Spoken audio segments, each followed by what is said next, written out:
Hi friends, welcome to my channel. రాబోయే 17వ తారీఖున ఏకాదశి, తొలి ఏకాదశి వస్తుందండి. అసలు ఈ తొలి ఏకాదశి అనే పేరు ఎందుకు వచ్చింది అనేది ఈ కథలో తెలుసుకుందాం.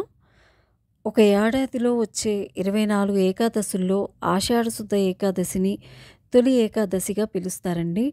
దీనికే హరివాసరమని, పేలాలు పండగ అని కూడా పేరుంది. శ్రీ మహావిష్ణువు క్షీరసాగరంలో శేషతల్పంపై శయనిస్తారు. అలా 4 నెలల పాటు ఆయన పడుకుని అక్టోబర్ లేదా నవంబర్ నెలలో వచ్చే ప్రబోధిని ఏకాదశి నాడు మేల్కుంటారని పురాణాలు చెప్తున్నాయి. ఈ 4 నెలల్ని చతుర్మాసాలుగా వ్యవహరిస్తారు. ఈ రోజు నుంచి 4 నెలల పాటు చతుర్మాస దీక్షను ఆచరిస్తారు. ఈ 4 నెలలు స్వామివారు పాతాళలోకంలో బలిచక్రవర్తి వద్ద ఉండి కార్తీక పౌర్ణమి నాడు తిరిగి వస్తారని పురాణ గాథలండి. ఉత్తరాయణం కంటే దక్షిణాయనంలో పండగలు, పర్వదినాలు ఎక్కువగా వస్తాయి. వాతావరణంలో మార్పులు అధికంగా సంభవిస్తాయి కాబట్టి ఈ కాలంలో ఆరోగ్య పరిరక్షణ నియమాలు ఆచరించాలి. కాబట్టి ఈ కాలంలో పెద్దలు వ్రతాలు, పూజలు కూడా ఎక్కువగా చేస్తారని చెప్తారు. ఏకాదశి తిథి అసలు ఎందుకు వచ్చింది అనేది మనం ఈ కథలో తెలుసుకుందాం.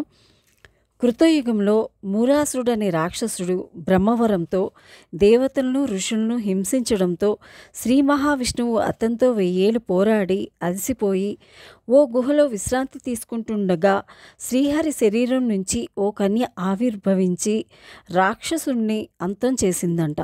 ఇందుకు సంతోషించిన శ్రీ మహావిష్ణువు ఆ కన్యను వరం కోరుకోమనగా తాను విష్ణుప్రియగా లోకం చేత పూజించబడాలని కోరుకుందంట.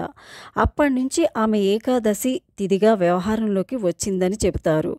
నాటి నుంచి సాధువులు, భక్తుజనులు ఏకాదశి వ్రతం ఆచరించి విష్ణు సాయుధ్యం పొందినట్లుగా పురాణాలు చెప్తున్నాయి. అంబరీషుడు, మాంధాత తదితర పురాణ పురుషులు ఏకాదశి వ్రతాన్ని ఆచరించారని చెప్తారు. మనము కూడా ఈ ఏకాదశి వ్రతాన్ని ఆచరించటం వల్ల సర్వశుభాలు జరుగుతాయని చెబుతారు.